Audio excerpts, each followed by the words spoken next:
Welcome to the Pure Parenthood podcast, brought to you by Purebaby. I'm your host, Tiffany Wells, and I'm the head educator here at Purebaby. Hi everyone, so today we're excited to speak to Sally Wood, who is the CEO and founder of The Mindful Mum. Sally is also a mother to 6-year-old Lila and 4-year-old Charlie. This episode's all about the importance of self-care, what self-care is and why we all need it. It's a really important topic and I'm so excited to chat today. So thanks Sally for coming on. Thanks so much for having me on, Tiff. So Sally, can you tell us a little bit more about The Mindful Mum and why you started it? Yes, absolutely. So The Mindful Mum is essentially an online platform that helps mums squeeze self-care into their precious spare moments. We bring together expert-led online wellbeing classes tailored to the needs of mums. And it was created specifically because of the wholehearted belief that when mums nurture their health and happiness, everyone benefits. The flow-on effects cannot be underestimated. When we're feeling strong, calm and connected, the benefits ripple out to our loved ones and it's really the ultimate win-win. Yeah, so I guess I realised early on in my mothering journey that nurturing our loved ones really does start with nurturing ourselves. In the first few weeks, I was unlucky to have experienced ongoing bouts of mastitis and a breast abscess that left me in and out of hospital right at a time where I felt like I should be devoting my absolute all to my newborn baby. It was in that moment, though, where I experienced firsthand the utmost significance of the oxygen mask theory. I was going to be no good to anyone if I didn't take care of myself first. I needed to heal and I needed to adjust to my new identity as a mum, but I also noticed some deeper resistance to doing this. Slowly but surely, though, I started to cultivate a daily self-care practice where every night when my little one went to sleep, I would light a candle, roll out a yoga mat, do some light stretches and a short meditation. I also turned to the practice of mindfulness and realised just how powerful it can be in the context of motherhood. You know, where things can go from pure magic to mayhem all in a matter of moments. Yeah, absolutely. So before long, I was preparing to return to my demanding career and I was increasingly anxious at the thought of how I would juggle all the roles I had to play while also managing to find that much needed me time. So I kept thinking, if only there was a place where mums could go where they could learn to love and nourish themselves and get the support they need to not just survive, but thrive throughout motherhood. So yeah, that's when I made it my mission to bring to life this dream of an online sanctuary completely devoted to the wellbeing of mums. That's a great story. Thank you so much for sharing that. It's so powerful and I think it's really helpful to hear people's stories along the way, particularly when you're starting, on your own parenting journey. So what is self-care really? Yeah, it's been quite the journey, that's for sure. Well, I think while there's been a growing natural thirst for self-care, I think the concept still remains a little fluffy and it has a tendency to be thought of purely as pampering and indulgent activities like, spending the day at a day spa or, spending hours getting massages and things like that. So I think it is helpful to first get clear on what self-care truly is. One of our amazing teachers in the sanctuary, Susie Redding, has a great working definition for it. She describes self-care as healthcare. It's nourishment for the head, the heart, and the body. She also makes another key distinction that not only is it nourishing our present selves and our needs in the moment, but also our future selves and the person we're hoping to become. So from that perspective, you can see how one glass of wine, genuinely savoured at night, can be a form of self-care. But if that glass then turns into 3 or 6, your future self isn't exactly going to be thanking you the next day. Or how having friends around soon after having a baby can be really exciting. But if it means you're overextending yourself by having the house and be, really clean and perfect and busy catering for them, that activity may actually be more depleting than nourishing. So I think sometimes self-care is having the discipline to say no, even when it's uncomfortable. It's about cultivating that awareness around what genuinely nourishes you and what depletes you, and also realising that your needs are going to change over time as you evolve. Yeah, I love what Susie says, like self-care is healthcare. It's nourishment for the head, heart and body. I mean, I think it's so important to really emphasize that and understand that in more deeply. It's great to be, to be able to broaden your understanding of self-care. I think it's not always easy to do the things that we know we need to do that are good for us. So, why would you say self-care is really needed in everyone's lives? Yeah, you're right. It's not an easy thing to do. So I think it's particularly important to understand why self-care is so crucial, especially for us mums. Look, the fact is, in this modern world of mothering, it's really hard to avoid stress. It's really an inevitable part of life. And I think one could even argue a certain amount of it could even be good for us to keep us evolving. But the nature of stress is that it accumulates, where we can find ourselves being reactive and showing up in ways we're not proud of. And we all know prolonged periods of stress are not good for our health, which is precisely why we can't afford to be complacent about it. So this is really where self-care comes in, because it's the thing that can help us cope with the inevitable stresses of life. A concept that's really handy is thinking of having an energy bank or an energetic bank balance. Self-care is the means by which you make deposits into that bank, so it can stay replenished and avoid tipping into the red zone, which so many of us can relate to. Yeah, I love that one. It's a really good little one to be thinking of, I think. It's good to have a visual of it, I It think. is, yeah. Yeah. So ultimately, I think it is important to remember these 5 key reasons we need self-care. Firstly, we need it to help us cope through periods of stress, loss and change. And let's not underestimate the huge psychological transition we go through when we become mums. So secondly, I think we also need it to help us heal after these periods. In this fast-paced life, many of us don't really give ourselves the space to even process what we've gone through. Thirdly, self-care also provides an energetic buffer to help protect us and boost our resilience. So when we engage in self-care, when we've taken care of our head, our heart and our body, we're able to access the best version of ourselves. We're more compassionate with others, but also to ourselves. We're generally happier, more energized, at ease. And finally, I think this last one is really important. We all want to be able to raise compassionate and emotionally resilient kids. So self-care is ultimately something we're able to model to them. So as your children grow, you can teach them the importance of their own self-care and engage in a range of practices together. Yeah, it's great to have some insight as well as, why we need to take care of ourselves, as this can often be forgotten, I think, even though, as you've explained it, it seems so simple and makes so much sense, Sally. I think, we all kind of have so many barriers up for ourselves as well. So what are some of the barriers you feel that mums face and when it comes to engaging in regular self-care, what are some of the things we can do to overcome these barriers, do you think? Aside from the practical challenges, I guess, in lacking in energy and being particularly time poor, I think mums also can experience some of that deeper mental resistance when it comes to self-care. So it's good to unpack that and actually notice what comes up for you. The most common barrier I think we tend to hear on this front is guilt. Absolutely. Absolutely. Can you relate to that one? Absolutely, yeah. I don't know if you've heard this saying, but there's actually a saying, the minute the baby comes out, the guilt goes in. And this is particularly true when it comes to taking care of ourselves. It's almost nature's way, I guess, of like keeping us evolving. I don't know, but it's a tough emotion I think all mums can relate to. So first and foremost with guilt, I think it's really key to remember that it's normal to feel it and accept that it probably isn't going to go away. It's sort of about just recognizing that feeling when it does rear its head and just coming back to those reasons why you need to engage in self-care in the first place. So actually a really great mantra our teacher Susie Redding shares is, it's not me first, it's me as well. So all you're really doing is just making sure you get a look in too. It's not selfish or indulgent. It's really self-preservation, and it's crucial for sustaining yourself throughout motherhood.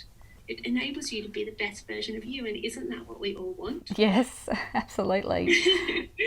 So now, I guess going back to the practical challenges, I think it's worthwhile recognising there is a bit of an art to self-care. So as mums, I think we really need to be creative and rather opportunistic at squeezing it in whenever and wherever we can. We don't usually get huge pockets of alone time. So try not to wait for the perfect time to fill your cup. In some cases, mums can wait years, but you're better off remembering that a little bit often beats a lot seldom. So try and weave in those micro moments of self-care where you're really peppering these little moments of nourishment into your day to keep that energetic bank balance topped up. So for example, like when you're changing your little one, use it as a cue to do 3 slow shoulder rolls and encourage a more open-hearted posture.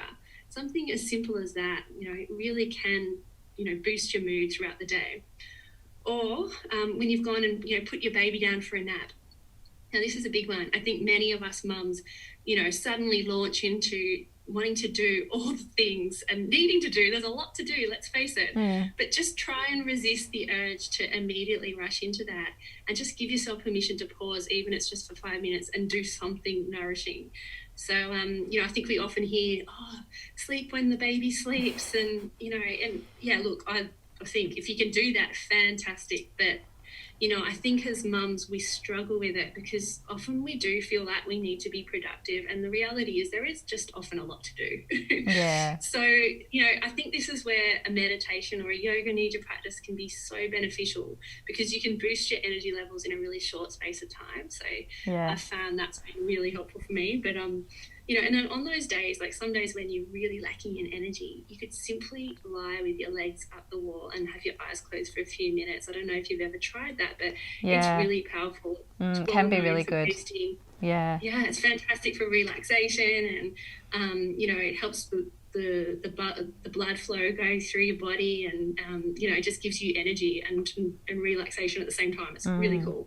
So when you're feeding your baby, so there's plenty of moments when you're feeding your baby, you spend a lot of time in those early months doing that. And I think many of us sort of have a tendency to automatically just go reaching for our phone and scroll through social media, and we're trying to connect, with the outside world. It's normal. It's very alluring to want to do that. But I think the truth is it can leave us feeling pretty depleted, and we don't really realise that accumulative effect that being on our phones has. So I think it's not really giving ourselves a chance to genuinely switch off. As much as we might think. So, just try getting into the habit of passing that time, even if it's just a portion of that time, with some mindful breathing exercises. So, you can use those quiet moments as an opportunity to actually develop skills of compassion and gratitude. And this is where I think mantras can be really helpful. So you could simply repeat to yourself as you've sat down, and just even if it's at the start, say to begin with, you're going to give yourself 5 minutes to practice this, and you just sit there and you say, I soften into this moment. Or after you've been doing all the things all day, you could sit down and you could go, I appreciate me. All of these things are effectively skills that do need to be cultivated, but over time, I think they become more automatic. So it's really a case of training your brain to notice what you're needing in the moment and doing your best to follow through then and there with a small act of self-care.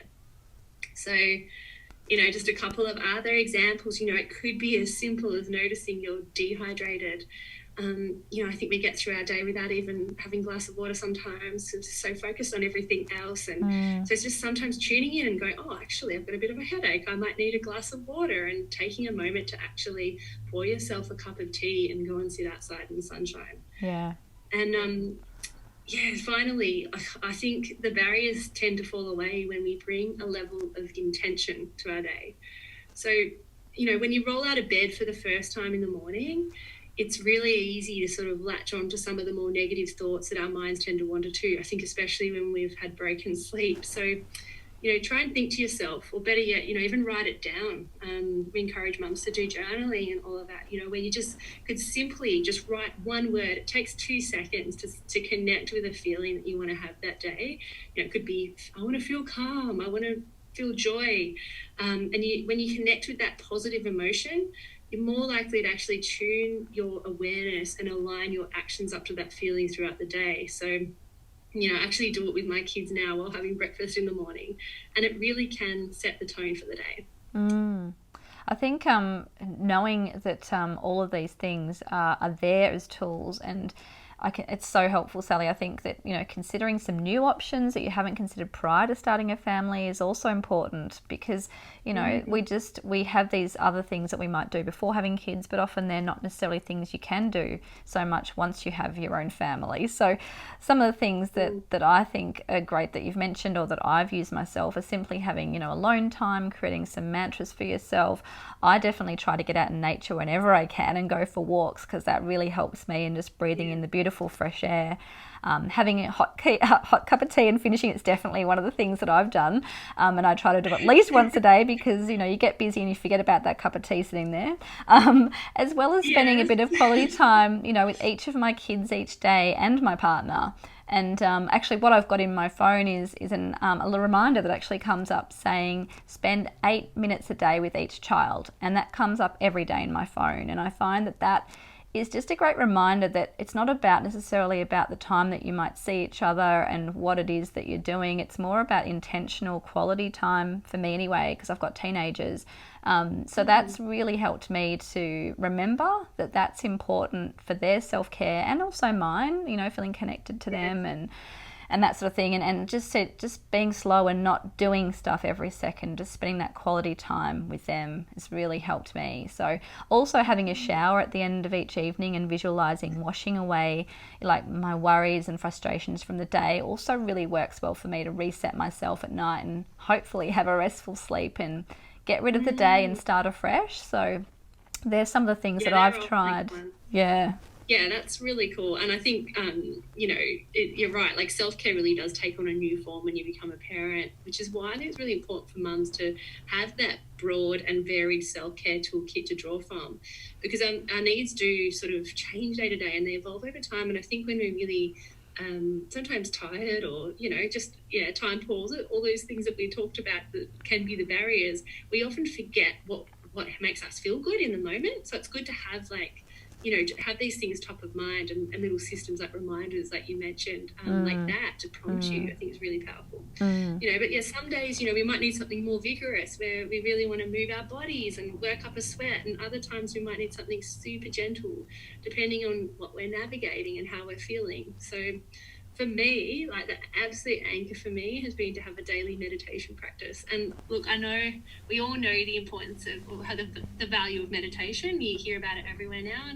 And a lot of mums that we speak to, like they say, oh, it's not for me. I've tried it. I can't switch off my monkey mind, all that sort of stuff. And just bear with me and I'll tell you a little bit about my story, because for me, like my kids, let's just say they weren't necessarily the greatest sleepers. So I actually turned to meditation purely to help with sleep deprivation. But over the years, I'm now sort of 7 years into it, and it's become a constant. It's absolutely a must-have for a whole range of other reasons. But ultimately what I think is amazing about meditation is it enables you to be more mindful in your day-to-day life, which is something we all want, but we struggle with. So meditation is mindfulness is almost a byproduct of meditation. So it's enabled me to be more reactive, more focused when I'm working and trying to get all the things done. I'm more connected to myself. I'm more in tune with what I'm thinking and feeling, and a whole lot more compassionate. So it's been fantastic. So I highly recommend meditation as a tool for mums. And, I think with anything, it's a bit it just takes a little patience to sort of break through that initial sort of uncomfortable feeling like your mind's constantly racing. It's a bit like going to the gym. You need to sort of stick with it and push through the pain initially, I think, to get there. And I think it's also really important to have a comfortable setup when you're trying meditation for the first time, or even like using guided meditation practices and things like that can really help. I have a fantastic cushion that I use, which just I don't get a sore back and things like that. So worthwhile looking into that. And then another amazing tool that I recommend for mums, if you haven't tried tapping, and maybe you haven't felt that you've needed something like this before, but tapping, or it's called EFT, stands for Emotional Freedom Technique. But it's an amazing tool for anchoring into the present moment and calming that stress response, where effectively you're literally tapping on the meridian points or energy hotspots to restore balance into your body. And I love it because it's a short and powerful way to honour and release difficult emotions. So, often I'm like feeling really overwhelmed, rushing to get from A to B, and all it takes is just a few rounds, which doesn't take very long. And in fact, the general setup phrase is as simple as this, so really easy to remember. But it goes even though I have this feeling of whatever it might be, so overwhelm or stress, you say that, and then you say, I deeply and completely love and accept myself, and you repeat that phrase as you're tapping on the meridian points. And so generally I find after a few rounds of that, you notice that feeling begins to subside. So it's really great if you feel anxious and stressed a bit of the time. So and you can do it anywhere. You can do it while you're stuck in traffic or struggling to get your baby to sleep at night. It's just really simple and effective. So highly recommend tapping. And then finally, I think we all know the importance of, daily movement. It doesn't have to be full-blown runs and, workouts at the gym or anything like that. Just some form of daily movement, ideally outdoors, even in the middle of winter. I think getting that fresh air or vitamin D if you can get it. Yeah. But, it could be meeting up with another mum and taking a nice walk with a pram, or rolling out the yoga mat and doing some Pilates and stretches and things like that. All of that adds up to really help those feel good endorphins, get going, and it really does help with your mood. It's a natural mood booster. So I highly recommend, even if you can't get out of the house, maybe pop your baby in the carrier and put some really fun music on and just dance around the house. Just do that for 5 That's to a good 10 one. minutes, and it will help. Gives you energy, Yeah. I think there's so many other ways, you can fill your cup as a mum. If you're short on ideas and motivation, we have a self-care planner that's filled with all sorts of inspiration, lots of tips and things. So you can certainly have a look at that. And of course, you can also try out some of our classes in the sanctuary. I love this topic and I could talk about it all day. Thank you so much for your time today, Sally. I've picked up some great tips on self-care, as I'm sure our listeners have as well. This was such a great topic to discuss, as self-care is mentioned in almost all areas of life these days in some form or another, helping us all to realise, to not underestimate the unquestionable importance of self-care. And I think today was really great because it was very much highlighted. So thank you so much again for your insight today, Sally. It's been so informative. Oh, it's been my pleasure, Tiff. Thanks so much for having me on to chat. Yeah, it's been so great, and I'm really lucky to know you so well and to have some tools given to me over the years from you, and I have learned a lot over the time that I've got to know you, and I really appreciate your time today though and sharing it with all of our listeners. It's just been wonderful. So if you're looking for more support, please head over to www.themindfulmum.com. They have some amazing online classes and resources to help make your journey easier and more fun. You can also find them on Instagram at The Mindful Mum. And remember, if you'd like to know more about any of what we've discussed today and would love to get yourself a copy of the self-care planner that Sally has mentioned in today's episode, it will be available to download from the blog about this episode, which you can find in the episode notes and description. So have a wonderful day, everyone. Thank you so much. Thank you so much for taking the time to tune in today. I hope you found this helpful. Don't forget to subscribe and tell your friends about this podcast. And if you'd like listening, please leave us a review. See you next time.